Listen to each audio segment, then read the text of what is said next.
kind of thought of that concept of making a difference on making a dollar.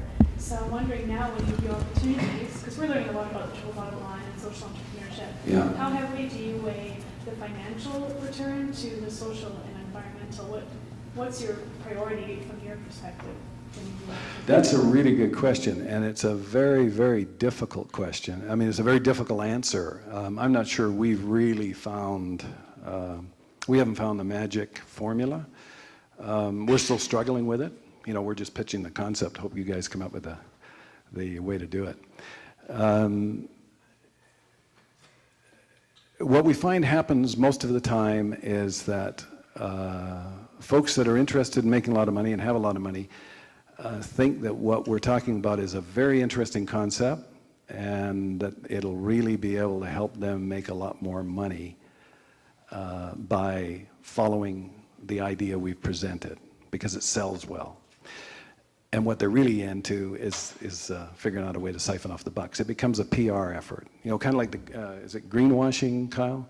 Yeah, greenwashing, right? It's a PR way to get other people's money. And by the way, my father taught me and all of us boys and my sister that other people's money was more sacred than our own.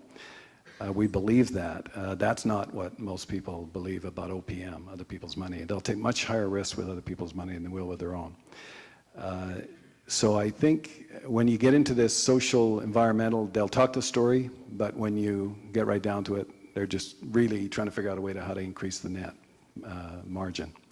So how do you get that balance? How do you bring those together? Brother, anybody in the room got a good answer for this lady?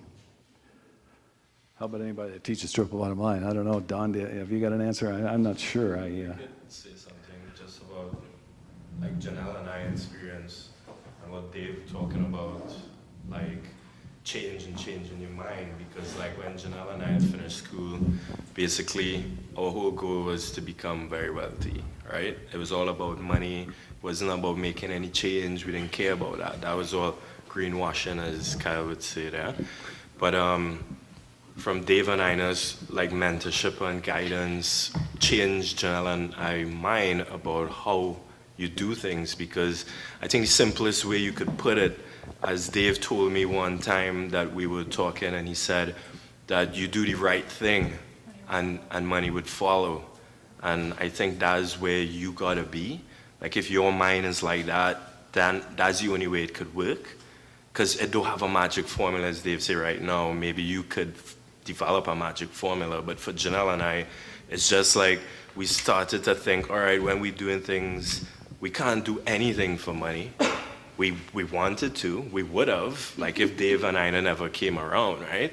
It would have been like the fastest buck, the fastest way to become a millionaire. That's what we wanted. It taken a little longer.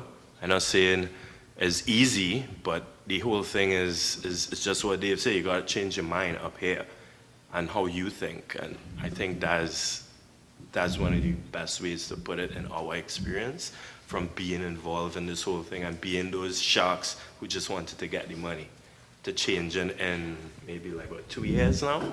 2 years now, we kind of grooming ourselves, and now we're starting to realize when you do the right thing, the money would follow. And it's so true. It's amazing how you would see it. And you guys need to like really think about that. You know, that's a good answer. One thing certainly when you start thinking about the triple bottom line rather than just the money part, it does make it easier to decide who you do and don't want to do business with. You definitely can sort of separate the wheat from the chaff a lot quicker, because if you really do care about the social aspect of it as well, then not just the finances. You just look at the opportunities and the people behind them in a totally different way. Just to add to that too, when we first started our company, like literally we would pimp ourselves out to anybody who needed a business plan or marketing plan, anything, we would take it. And I mean, that worked fine. We got some credibility, a couple bucks in our pocket. And then all of a sudden we started changing our mindset and changing the people that we aligned ourselves with. Now we're in a position where people that are walking the talk in our community, who have been doing it for 30 years or longer, who believed that. And now are coming to us and said, we can see that you guys are sincere, and we can see that you're young, you're energetic, you're passionate, and you know, they're in a stage in their life where they don't want to be working the long hours every day, but they have the connections, they have the experience, they have the ability to get back. And so now they're searching us out and saying, we've seen you guys do a few things, we like what we've seen, and we like the direction you're going. And so we're just like this whole law of action, whether or not you believe it or not. I do, because I've seen it. And when you put it out there that that's truly what you believe, and it's not for any other purpose other than that's really what you believe, it's amazing. Like, we're just getting calls all the time now. Like, I cannot stress it enough that if you are able to truly change your mind for the right reasons, it's overwhelming. I mean, we're to the point now where we're hiring people in our company because we just can't really take on all these opportunities that we've had.